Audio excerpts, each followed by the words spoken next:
May 14th, 2024, in northern France, Normandy.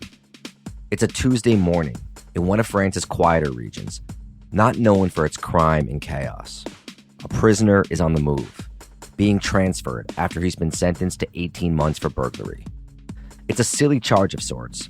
He was caught breaking into supermarkets and stealing bottles of alcohol. Not exactly Al Capone. So the convoy taking him is small, only 5 guards or so. The van transporting him is going through a toll booth when all of a sudden, it's rammed by a black sedan going the wrong way. From behind, a white Audi follows it, boxing it in. 4 men jump out, clad in all black with balaclavas covering their faces, holding AK-47s. They start letting off dozens of shots. It's a prison break, and the man they're trying to bust out is a guy by the name of Mohamed Atra, otherwise known as The Fly. He's young, about 30, and already has a bunch of convictions, though none of them are for anything really big, including drug trafficking. In recent months, though, he's faced some serious new charges. One of those charges is for attempted murder, and the other is for helping organize a kidnapping that led to the murder of a drug dealer whose body was found burned in the back of a car. That happened in Marseille, a port city in the south of France, and it's what they now call a Marseille barbecue. See, everything ties back to Marseille. Even though Time magazine just ranked the Marseille neighborhood as the coolest in the world in 2024, it's become a symbol of the out-of-control violence perpetrated by drug gangs across France. It's gotten so bad that even the interior minister has referred to the Mexicanization of the city. Still, Marseille is not exactly a stranger to wild drug gangs and organized crime. The French Connection and all that, the most infamous heroin trafficking operation of all time, was based there. That's where the Corsican Mafia refined smuggled morphine into heroin and then shipped massive amounts of it into the US for decades. Before the rise of the cartels, it was probably the most famous and most profitable drug trafficking operation in the world. That got stamped out in the 1970s, but Marseille has still maintained a healthy amount of drug trafficking.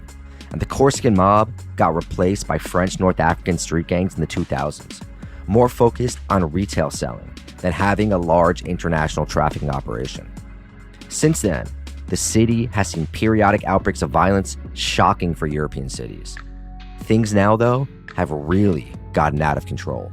14-year-olds are being recruited as hitmen off of Telegram, giving Kalashnikovs and sent to kill 15-year-olds. In 2023, there were 49 narco homicides, as they're now called, the overwhelming majority of them happening between 2 gangs, the DZ Mafia and the Yoda clan, whose leaders direct the violence from Algeria or Morocco, sometimes Dubai. The DZ Mafia has really ramped things up, and they were said to have been behind 3/4 of those murders. Back to Amra, the Fly, escaping from a prison transport.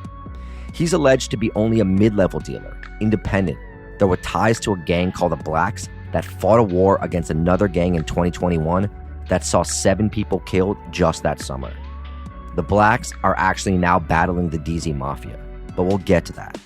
The operation to free him, it'd be one thing if he was a major boss, but he's not even seen as a big player, which makes the fact that even someone as small as him could organize a jailbreak like this shocking.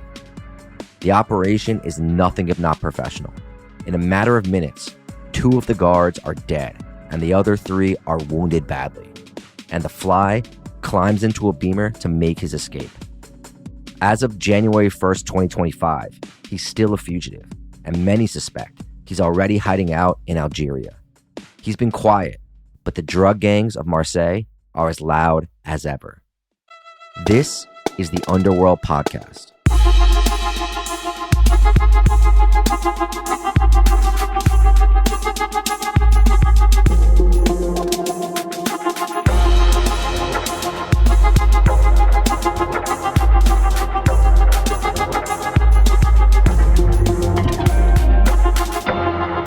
Welcome back to the podcast that dares to ask the question, what's up with France? What are they doing over there? I'm one of your hosts, Danny Gold.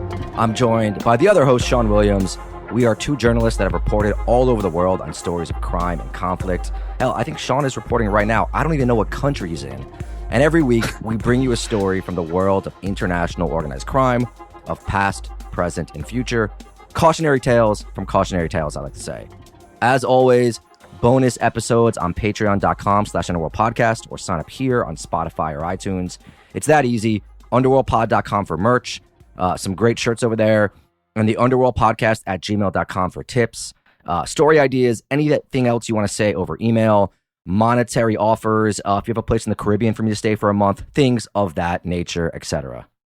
Yeah, hello everyone. I'm in Seoul, South Korea, so that means I'm eating noodles in soup for every single meal, like every damn meal, which is incredible. Not very good for your digestive system. 2 hot takes from this city. The buildings are wide as well as tall, and the cars are all really shiny and clean. Good stuff. So that's good observation there. And judging on a couple of nights ago, if a Welshman says he's got sausages in his bag and the bar's got a microwave, you got to get those kielbasa's out and have a sausage party with the locals because it is fun. Yeah, I went out with a Welsh sausage maker, an American arms dealer, and a reporter, and it was very fun. But yeah, anyway, we want shitcoin tips, fixed sports matches to bet on, pennies, stock, pump and dumps. I don't know. I mean, you've got to do crime if you're going to report on it, right? Yeah, we've been thinking about having like a segment or a Patreon thing where every month we take 10% of the podcast earnings and just try to get involved in any sort of scam that we can see and see if we can turn it around. So we'll see how bored how bored we get. But yeah, first episode, new year, last year, our audience through the roof. We want to continue with that. So spread the word. Tell your families, tell your friends, tell your rich uncles to advertise with us. Find the guys who work on GTA 6 and tell them to buy our show. All that. But anyway, moving on. We're going to France. Do you know what they call an 8-ball in France, Sean? I do not. It's not a Royale with cheese. It is called a boule de huit, I think is the pronunciation. Probably not. I mean, I could do better than that. That's Sean level humor right there. Oh, that's not fair, man. My puns are good and puns are funny. All right. So Marseille, beautiful city on the coast of the Mediterranean, called the gateway to the Mediterranean, south of France, second largest city in France after Paris, and one of Europe's oldest cities, actually. It's also something that we love very much here, which is a port city. You guys know why. And that port has been a hub for centuries and centuries. It was actually France's main port of trading with North Africa and the rest of the French colonial empire. So it's very cosmopolitan in a way, too. Also, infamous for drugs. Lots and lots of drugs. It's notorious in terms of organized crime. We've talked about the French Connection before. We're going to do it again real quick. Confession. Still have not seen the movie. I know it's embarrassing to do an organized crime podcast. And I admit that, but in my defense, Sean has actually never seen The Godfather. All right, he probably has. I made that up. No, I mean, I never saw the third one. Yeah, and the French Connection is sick. I mean, all time Gene Hackman, man, that guy had range. Yeah, he definitely did. But I should make an effort to see that movie this week. But the big war taking place there right now, the one that's responsible for 80% of the murders in Marseille in 2023, and I think one of the gangs is responsible for most of the ones in 2024. It's between 2 gangs called the DZ Mafia and the Yoda clan, or Yoda gang. That's the one where they got 14-year-old hitmen that are getting into pitch gun battles with AKs. It is wild, but we will get to that in a minute. Though I think the DZ Mafia actually won that war and is now fighting the gang called the Blacks, which the guy from our cold open, Mohammed Atra, he was involved with. But we'll get to that too. But for now, we gotta go back a little bit to a simpler time, way back, even before Serge Gainsbourg was on national TV telling models he wanted to bang them live on air. Well, I mean, yeah, that and his daughter too. I mean, I'm not going to let you use this show to suggest French people are cool, Danny, because they're not. I mean, just because you put butter up a roast chicken's backside, you're not intellectual, guys. I mean, has anyone watched the darts this week? Now that is culture. I have seen that video going around, which is awesome, of that guy's entrance, but Serge Bunting. Gainsbourg is cool, dude. Like, I mean, Jane Birkin and Bridget Bardot and like come on, man. Like if you guys don't know who Serge Gainsbourg is, just Google that picture. Just Google Serge Gainsbourg and Jane Birkin. I mean, come on. How could you not love that guy? I mean, I'm just saying that Stephen the Bullet Bunting is genuinely cooler than Serge Gainsbourg. And I want everyone to email in with messages of support for that view. I don't even know any of his music, to be honest with you. I'm not even trying to know any of his songs, but I do appreciate his lifestyle. He's just kind of like, mumble rap in the 50s. Whatever it was, it worked for him. But anyway, moving on. The French Connection is when the Corsican mob started importing morphine from Turkey and a few other countries, smuggled it into Marseille, and then used underground drug labs there to turn it into heroin, where it was then smuggled into the U.S., primarily New York, but a bunch of other East Coast ports, with the help of the American Mafia to feed the heroin addiction boom of the 1960s. At one point, I think it was responsible for 80% of the heroin coming into the U.S., and that is a lot of smack and a lot of money. It gets started in the 1930s, kind of 1940s, but didn't really ramp up until the 1960s, and it was put together by Corsican mobsters who had fled Corsica during World War II and set up shop in Marseille, where organized crime controlled the labor unions that were working the docks. They also ran major prostitution rackets and smuggled in all sorts of goods in the post-war era. I think during the war era, too. There was heavy corruption of politicians and law enforcement, lots of black market activity during the war and after. There were also French and Italian mobsters involved, but if you're trying to get a vibe for Marseille, I feel like it sounds similar to Sicily during that era. The Corsican mob, though, was not one sort of big hierarchical group. There were a few mobsters who had their own setup. I think I read that at one point there were a few dozen groups operating there. They all had their own kind of ways of making it work. And it's actually fascinating enough that I'd love to do an episode on just that eventually, or just the Corsican mob wars in general. My buddy Olivier Sarbille, who was one of the most badass and best documentary filmmakers out there, go see his crazy black and white doc about the Ukraine war called Victor that's out now. He's Corsican, and he's just always telling me to do an episode on it, that there's just so much that happens on that island and through those groups. What is with like Mediterranean islands just generating massive organized crime groups? It's got to be, I don't know, the ports, the sea access, or maybe the isolation, the constant sort of cultural exchange, the lawlessness. I don't know, man. Yeah, I thought it was the olive oil. Maybe the sexy dancing. They have sexy dancing there. The cocktails sounds a bit sexy as well. Suntans, I don't know. Could be all 3, 4, 5. But then you'd have it like all over the Mediterranean coast. I guess you kind of do, right? Albanian, so that's a different sea. But yeah, I guess it's just one of those worlds where there was so much Albanians, Greeks, but all the shipping, all the trade, I think probably people on the move, I think probably contributed to it. So I'm sure there's studies done on it or academic things that are out there that probably are less fun to read, but it is interesting to think about. Super fascinating piece of info.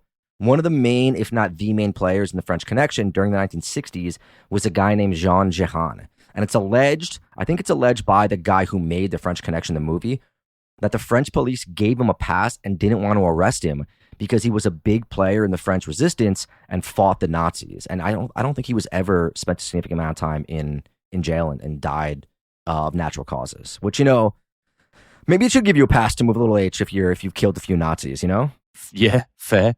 But like we got into with last week's show, there were actually guys on the other side of that coin, right? There were pro-Nazi mobsters too, channeling heroin cash into the anti-resistance efforts in France. And then I think I did, the guy last week he hopped on a boat to Buenos Aires and got involved in a bunch of bank robberies there. So, thumbs down to that guy. But this guy, less so. I mean, Nazi hunter smack dealer, he's on a net positive, I suppose. Yeah, give him a pass like the French police did. Anyway, the French Connection gets mostly shut down in the 1970s. There was then a period of war called the Godfather's War, where the leftovers were kind of battling for control. Still a major prostitution racket there too, I believe, because, French. In the 1990s, Marseille moves away from heroin mostly and becomes a center point for hash smuggling out of Morocco. And while Corsican groups are still active, you have these North African gangs of Moroccans and Algerians. I think some of them are immigrants. Some of them are also the children of immigrants that came there in the 1960s and 70s. And they start really moving into the drug trade and I think there's a lot of tension with the Corsican groups as well. And this, of course, leads to some gang warfare, shootouts, violence, and organized and disorganized crime. Many North Africans had come to France in the 1960s for work and settled into these housing estates that eventually grow to be isolated and dilapidated. And the jobs kind of dry up too. And those, when I say housing estates, I guess it's the English, what they call council estates, and what America here we call projects. Yeah. Interestingly, everyone talks about the suburbs of Paris, right, where the crime is serious. It's got kind of a similar phenomenon going on. Sean, pronounce it for me. Was it Banlieue? Banlieue. There it is. But the housing projects in Marseille are actually located in the city, most notably in the area known as the Northern Quarters, which we are going to talk about a lot. Yeah, Les Quartiers Nord et les Banlieues. There we go. I read Asterix at school with all the other massive chads, Danny.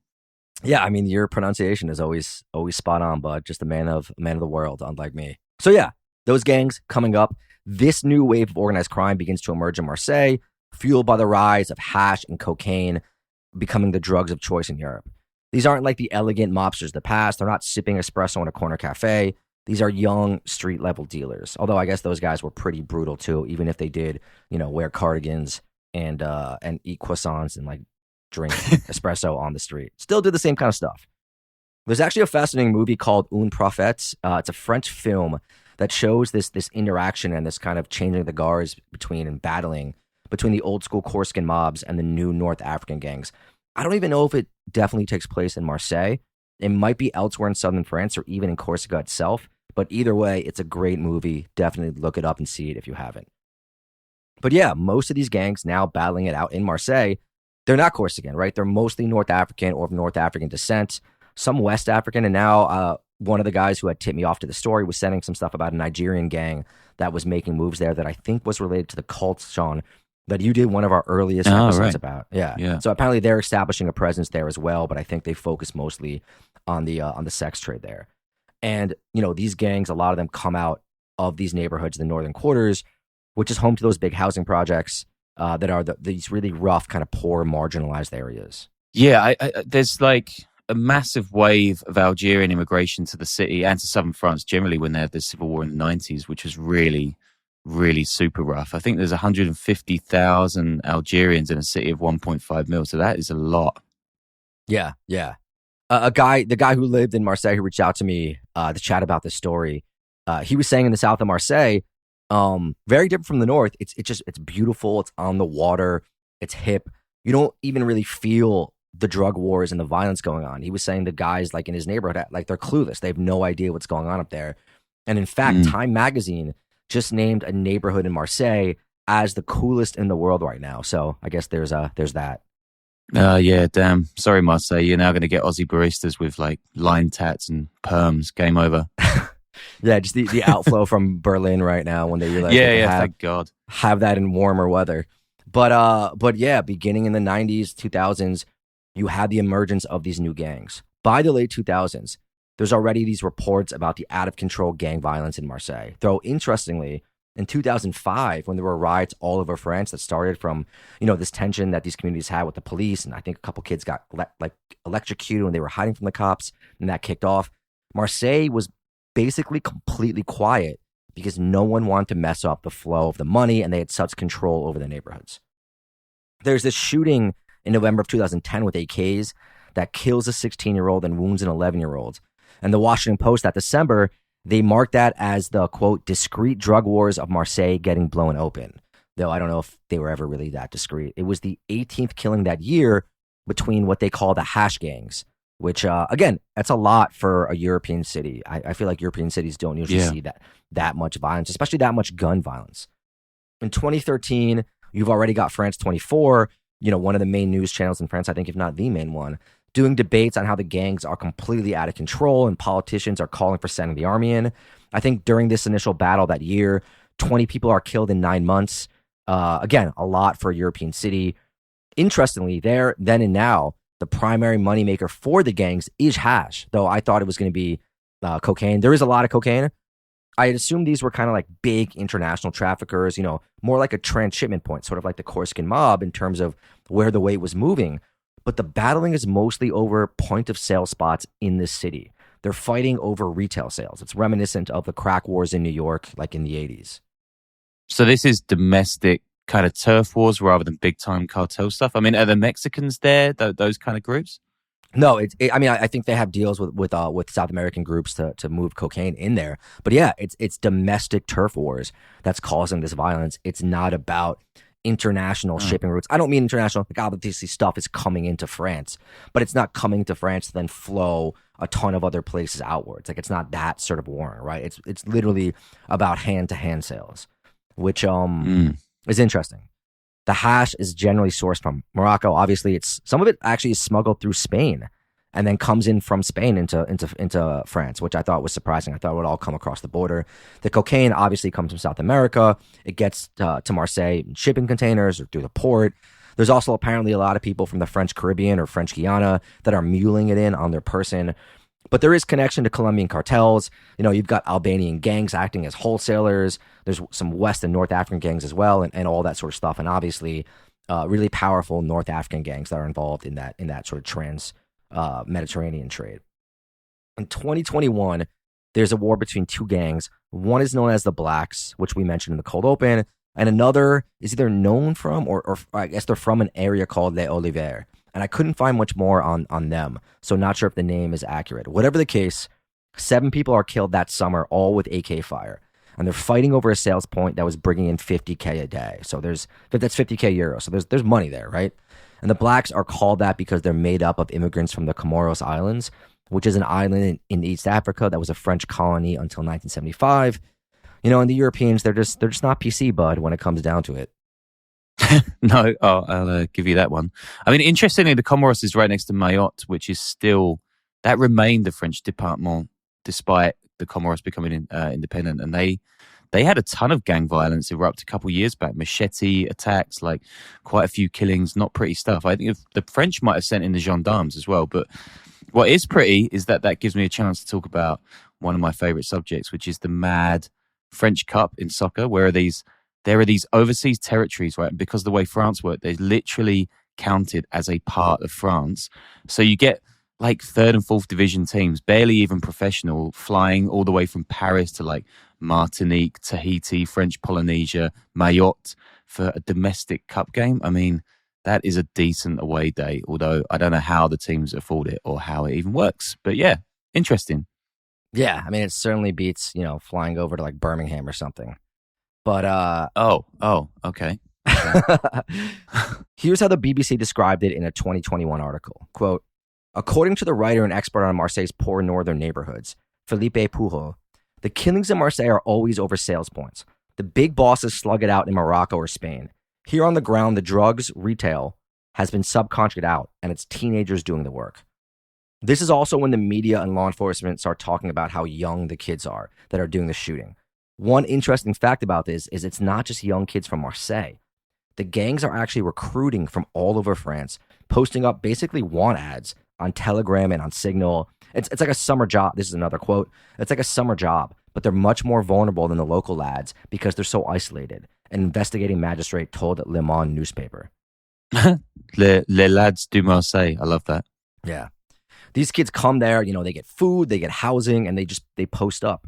Young kids get recruited first as choufs. That's an Arabic word for watchmen, and they get 65 euros a day. They might be 11 or 12 years old. Then they move on to like muling weed from Spain, working the point of sales ops, and so on and so on.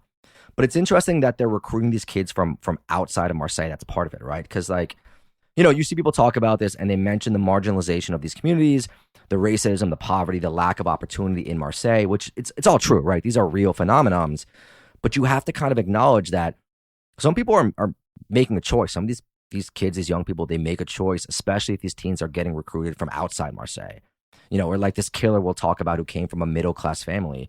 And they make that choice for easy money, fast life, all that. And to be cool. Like NGOs and sociologists, academics, they never mention the cool factor, which is 100% a real thing, especially as we're going to see when it comes to the use of social media with these groups. And it's kind of like, they complain about the job opportunities and not being hired, but it's like they're actually trying. Like, you can't do jack shit all day and fuck around in school and then be like, I had no choice. I had to start selling coke in a completely different town. I mean, not that it's easy to come out of a bad neighborhood. This is like my sort of boomer dad speech, or it's not easy to sell coke either. Like, selling drugs is not light work. But yeah, seeing the back and forth in the media about that is really interesting to see from an outsider perspective. Yeah. Anyway, 2021, it's actually the bloodiest summer that Marseille has in some time. And allegedly, it was because a bunch of bigger dealers being released were fighting over territory, asserting their power back, including the leader of the DZ Mafia, who I don't think the DZ Mafia was officially a thing back then, but he gets released from prison and he wants to take back some territory he previously had as part of like an iteration of another gang. Here's the Maghreb Times, quote, in March 2021, another trafficker considered a drug baron on French territory. The Franco-Algerian Moufide Bouchibi was arrested in Dubai and then transferred to France. A few months later, a man suspecting of leading a major drug trade in Marseille, Hakim Berabou, was also arrested in Dubai and handed over to French justice. Most recently, Karim Harat, alias Rantamplan, a Marseilles wanted for a series of organized gang homicides perpetrated between 2018 and 2020 in connection with drug trafficking and who had fled to Dubai and then to Morocco, was extradited to France. So the bosses are not really usually in France. They're in Algeria, they're in Morocco, they're in Dubai, and you do have people getting extradited back from Morocco from the UAE, but not from Algeria, which doesn't extradite. I mean, you know Danny's written a banger when he's trawling the Maghreb Times for quotes and info, so top digging there. I didn't even know that existed. Did not either, but good on them for, making that, doing a regional newspaper thing and making it work. As for the violence, unlike a lot of European cities, there's a proliferation of AKs that lead to these crazy shootouts. A lot of them come from the former Yugoslavia, left over from the wars there, but there's also knockoffs being made, including Chinese versions. Some people think some of them are coming over from Libya too, but I feel like the Yugoslavia connection, I mean, we see that in Sweden too, right? Like, I think that's where a lot of these guns do actually originate from. There's this infamous incident in 2021 too, when 3 people are killed in one night in August, and it's over one of these point of sales. And these battles, basically, the gangs control different areas in the northern quarters, and they run them, like your usual bodegas, supermarkets, with they have barricades set up so no one can go in or out without them knowing or having time to dismantle if it's the cops. They have complete control over the neighborhoods and the housing estates. I mean, if you've seen Gomorrah, it's a lot like that. I'm actually surprised that in recent years, it hasn't really switched over to the cell phone game. There is obviously some of that too in Marseille. I think there's been stories about that.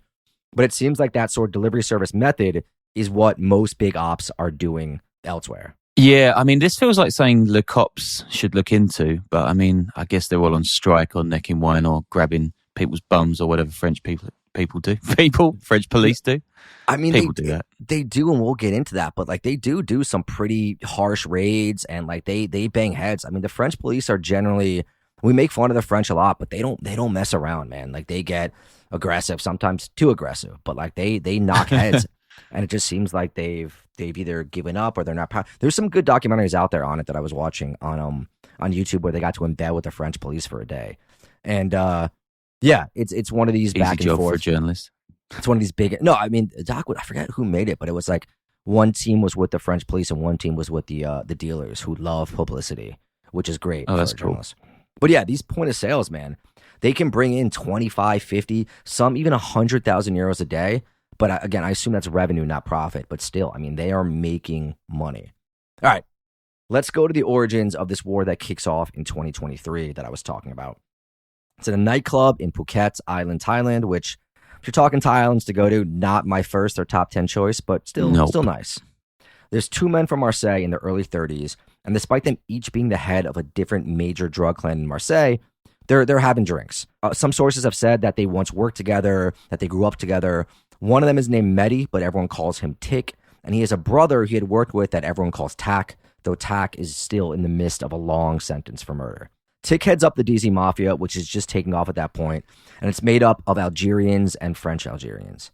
He's got a long history involved in the drug world of Marseille, including doing a prison sentence for participating in what they call that Marseille barbecue, which is when someone is killed, thrown in the boot of a car or just the back seat, and the car is set on fire. In 2011, that murder his brother did, they lured 3 young men who were former friends turned competitors on Christmas Eve into an ambush. They kill them, then they set the car on fire. So he does that with his brother. Both are sentenced to long prison sentences. He gets out in 2021 after getting 10 years, Tik does, for setting the car on fire. That's just what he was charged with.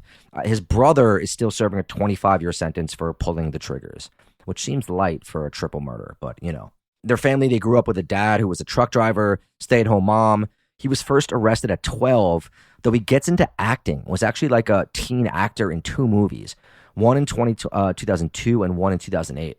Here's a French magazine on his youth. Quote, at 17, Tik sees his first corpse, one of his friends killed over a drug deal, the first in a long series. At 21, his record shows 16 mentions. Theft, driving without a license, drugs. By his own admission at that time, he had, quote, become a scum. He earns between 300 and 500 euros a day, blowing it all in hostess bars and luxury clothes. And him and his brother, apparently, they said they launched the first drive-through drug market, but that seems like just something made up because like all these places you just drive through, pick it up, and leave. It's surprising that this is France, right? It's not some place that nobody knows about. This is a huge European country. It's got media and everything. It seems like the background of these guys is really shady. And there's so much competing information. It's interesting, actually, given it's not. Yeah, I don't know. It's just confusing. I don't know. It seemed there are elements, I think, of you don't assume that these are in Western Europe, but they are for sure. I mean, this is like the States have situations like this too, but I guess it's different because we have a lot more guns. But yeah, I mean, it's pretty wild, dude. Like it's definitely, Sweden gets a lot of attention, and obviously there's powerful gangs like the Kinahans and whatnot in Ireland, London. You guys like to stab each other, but this is pretty for Western Europe. I mean, this is pretty wild. I guess Italy is probably, obviously the craziest. Yeah, it was. It's really, the documentaries are really good. It's a fascinating situation. Tick and the DZ Mafia, whose symbol is a fennec fox, which they're very cute. The national animal of Algeria. Oh yeah, they're cool. It's graffitied everywhere they control. They have a bunch of sales points in a housing estate called La Paternale, or Le Paternale, which is massive. It does massive sales because it's located right next to a major highway. So tons of customers coming in and out. They have an uneasy coexistence up to that point with the Yoda clan, which is headed up by the other guy in that nightclub. His name is Felix the Cat Bingui. Yoda clan has sales points actually right next to them. They kind of use the same lookouts from what I've seen. Felix is involved in crime from a young age too. He once helped with a prison break. He's done some time, and I've seen sources say that they actually grew up together in the same projects or right next door and had to work together. Nobody knows exactly what the origin of the fight is, but these two gang lords, they get into a heated argument in that club. There's some reports it was over a woman. More likely it was just, gang bosses talking shit to each other or beefing over control of La Paternale. Felix is allegedly hammered. He throws some ice cubes at Tick. The disrespect. The next day, a member of DZ shoots a member of Yoda in that housing project. Then there's retaliation. Everything breaks down. And then these two groups go to war with each other. So this is another important point. The violence really began to escalate in Marseille between the gangs in the 2000s. At first, it's about control, over neighborhoods, drug routes, and clients.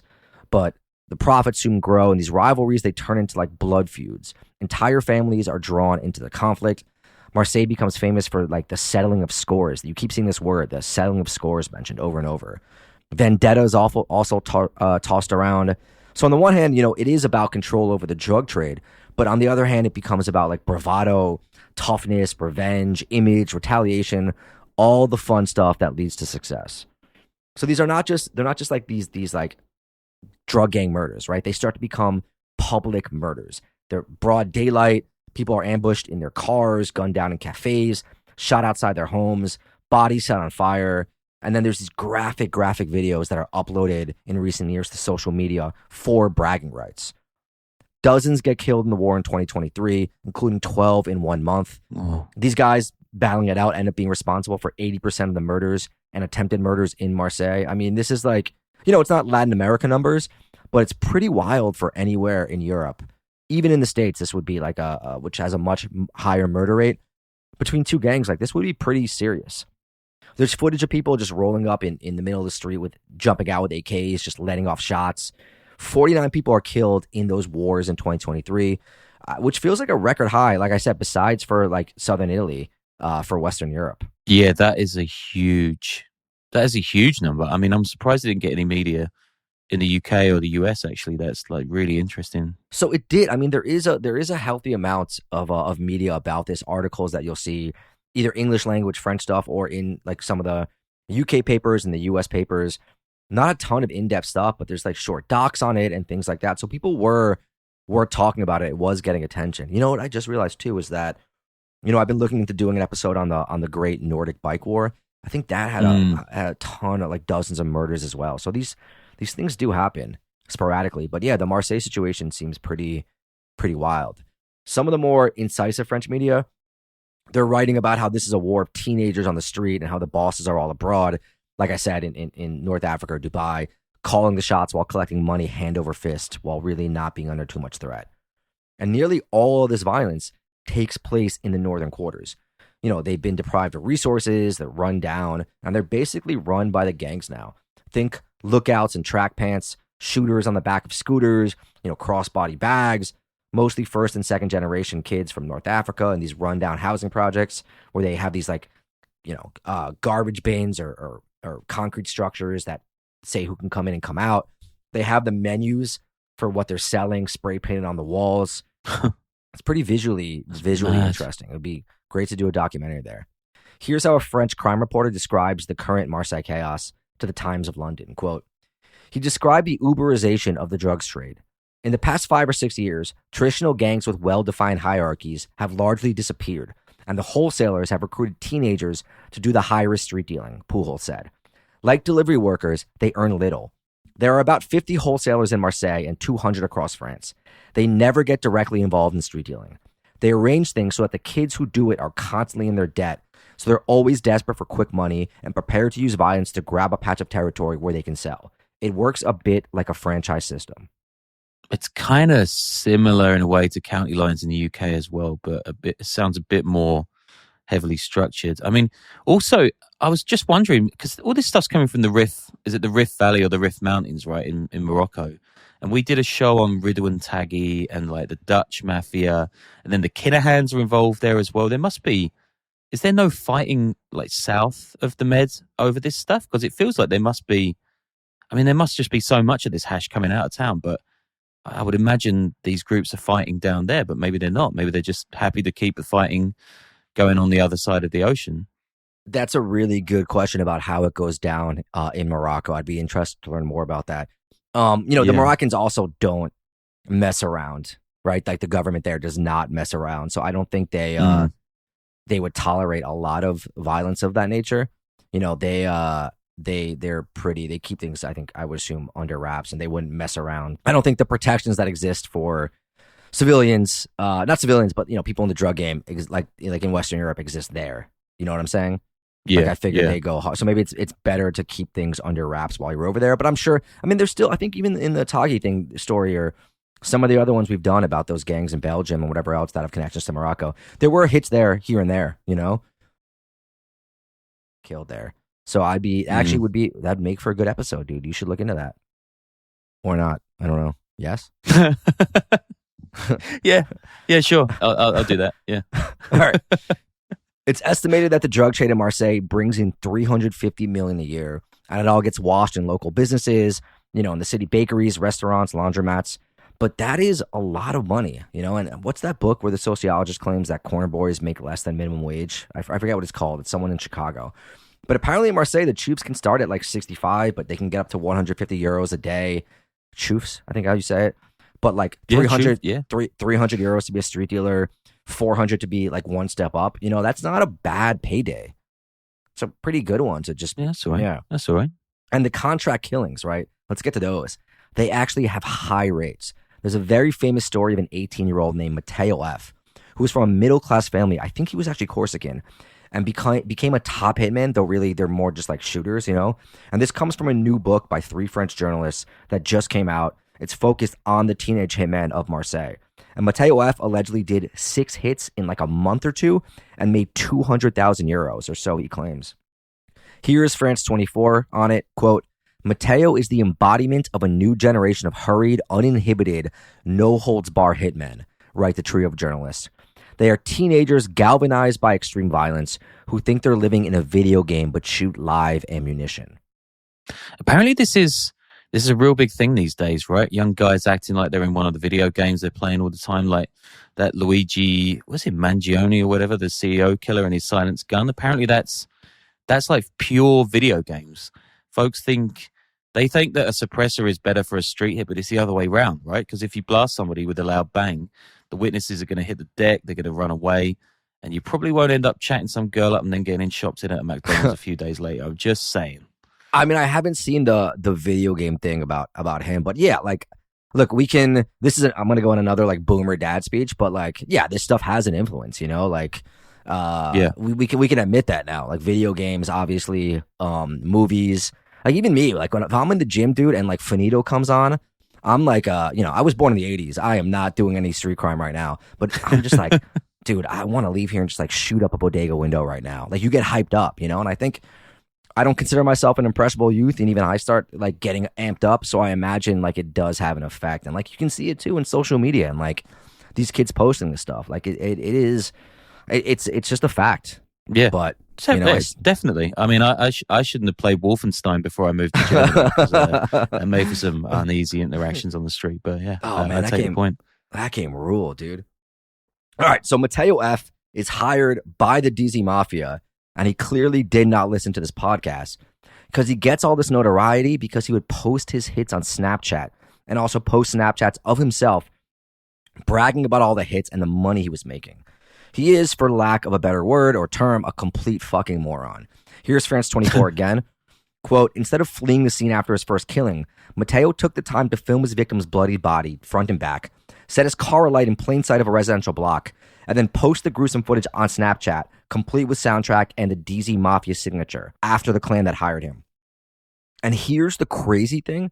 The leaders of these gangs actually encourage the shooters like Matteo F to post this stuff in the hopes of terrorizing their enemies.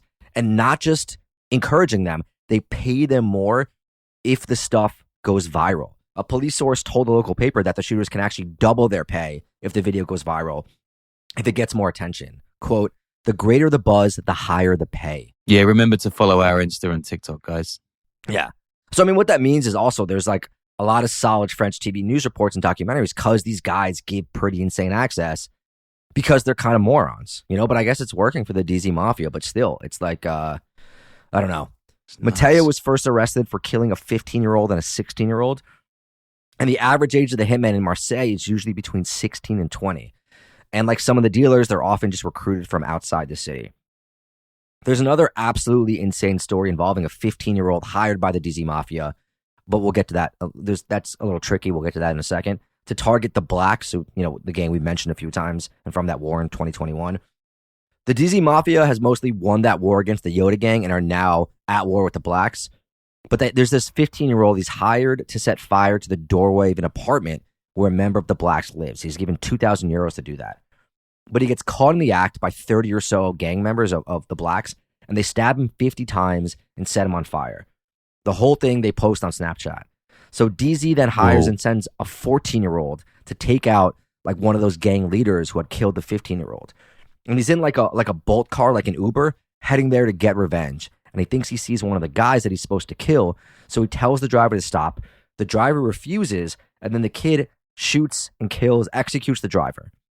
And the DZ Mafia guy who had hired the 14-year-old, he had done so from prison. He's so pissed off about what happened.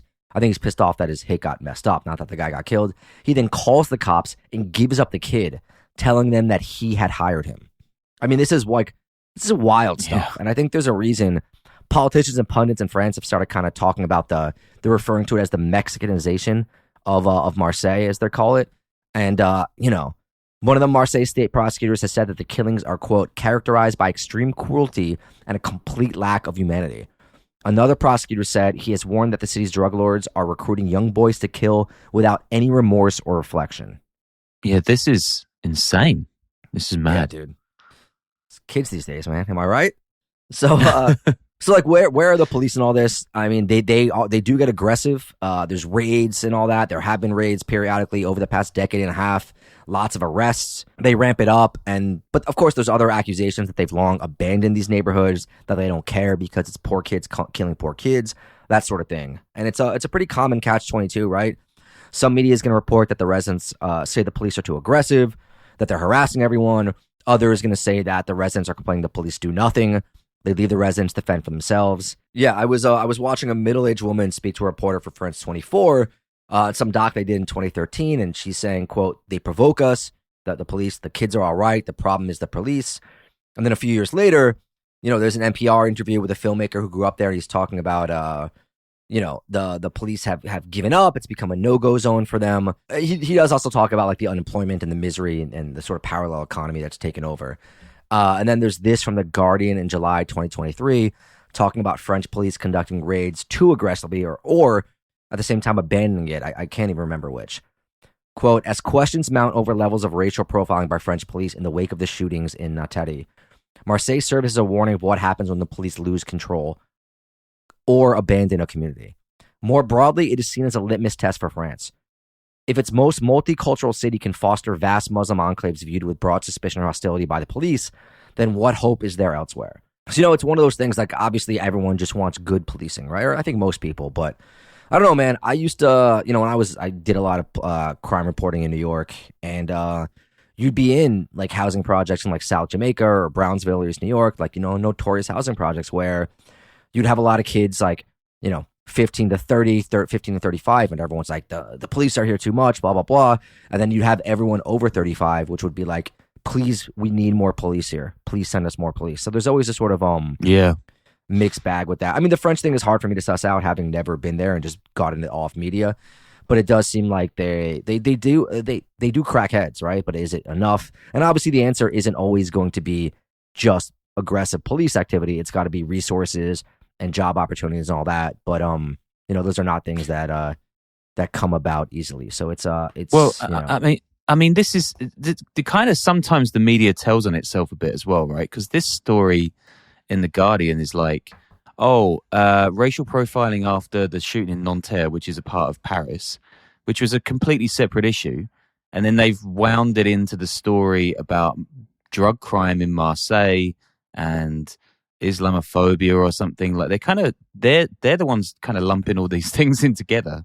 And the police, I'm sure the police are doing a pretty bad job in some cases and not in others, but I don't know, sometimes the media just sort of builds narratives that are so simplistic, and this seems like a bit of that. Yeah, I mean, some of them are, I forget that doc, maybe it was, but there are some good ones out there that really show the challenges on both sides on how things work. But the Marseille gangs are now expanding outward too, towards smaller cities and towns up the French coast, bringing some of that violence with them. I did find it interesting, though. I'd assume that these guys were, like we said earlier, were major European players, but apparently they're not really even the major movers in Paris or in Lyon. It's very interesting. I mean, if they get to Nice, then you've written the authorities are going to get off their backsides and do something. That will not do for the French. But yeah, this is crazy how siloed this all is. But it's kind of not, right? It's just this one international bridge between Marseille and North Africa. It's interesting that, the guy who wrote to us was talking about how, like, people are pretty clueless even in southern Marseille about what's going on. I mean, clueless in the sense, I'm sure they've seen the news, but, like, they're not affected by it at all.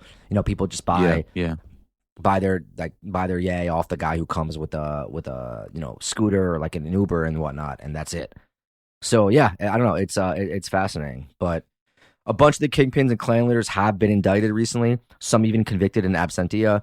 One guy, main guy Mimo, he was knocked in Algeria in June of 2023. He's been sentenced to 30 years in absentia for a murder in 2017, but again, he won't be extradited. Felix the Cat, though, the head of Yoda, was arrested in Morocco in March of 2024. I believe he's actually been extradited. He and Tick is apparently in Algeria. People think he was in Dubai, but left there. As we've covered, Dubai does extradite sometimes. In 2024, the killings decreased a bit. I think there was around 20. Mostly, I think, committed by the DZ Mafia. They had ended up taking control, so there's no longer like a big power struggle. The Times of London just had a big article about the DZ Mafia, headline, quote, "The Marseilles Mafia, so big it's now a brand." And it talked about how they're expanding, into old school mafia tactics, like the extortion and protection rackets of nightclubs, grocers, and rappers, which, it's how it is, kids. Your favorite rapper is being extorted. That's generally the case. They're also threatening prison guards and their families, even putting a bounty on one of the wardens in one of the prisons their leaders are in, because they're refusing to let the DC higher command get cell phones in prison. But apparently some of these claims are from imitators who now recognize the DZ Mafia as this powerful gang in the city, the most powerful one, in using its name. I remember that 14-year-old who botched the hit and killed the taxi driver I talked about? Kind of fascinating. Here's this Times quote about what happened. Quote, "News reports highlighting the young age of the hitman prompted DZ to denounce the unauthorized use of its name in a bizarre video posted on social media in October.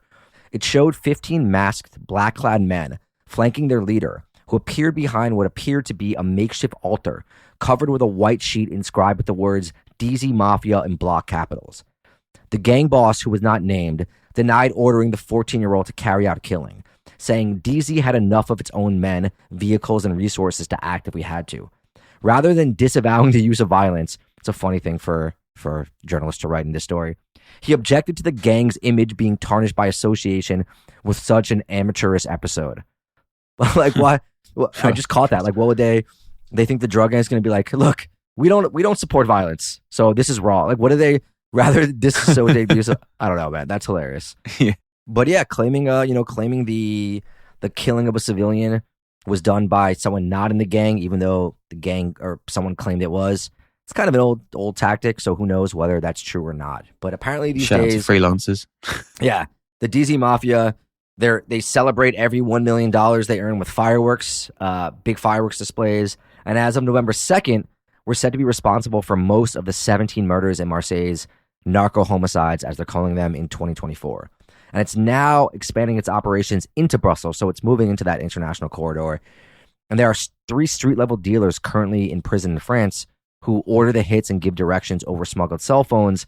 And the newspaper La Parisienne, yeah, whatever, claims that they have now ousted Tick, and they are the ones who run the gang. But yeah, dark times in Marseille seems similar to a Sweden vibe that we've been hearing about. Though France, I think, is much more familiar with drug gangs and organized crime and violence, especially in that area. But this certainly seems like it's been ramping up the past couple of years. Maybe a connection to COVID, I think, was pointed out in terms of like how the selling was working and the violence had ramped up. That's what the guy who emailed us said. But yeah, they don't seem to be able to slow the momentum. I think 100 members of the DZ have been indicted since October, so they are pursuing them aggressively. And yeah, that's where we're at. Bounty on the heads of the prison officials.